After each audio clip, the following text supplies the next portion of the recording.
So today we are going to be doing a simple manipulation of the pH and stuff, so to find the hydronium, hydroxide concentrations and the pOH. So at the beginning of the problem, we've been given that the pH is 4.77. And so what the pH is the negative log of the hydronium ion concentration. So let's figure that out first. So pH is equal to 4.77 is equal to the negative log of the hydronium ion concentration. And so now we have to find this right here. How we do that is we raise 10 to the negative pH, which is equal to 10 to the negative 4.77, and you get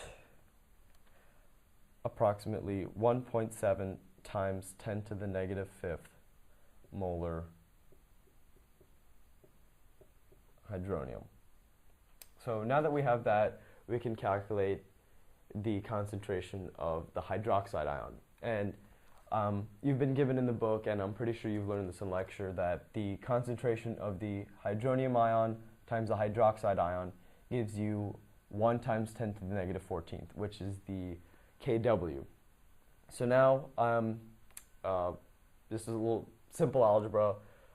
Divide both sides of the equation by the hydronium ion concentration. So we get the hydroxide ion concentration is equal to 1 times 10 to the negative 14th over 1.7 times 10 to the negative fifth, negative 5.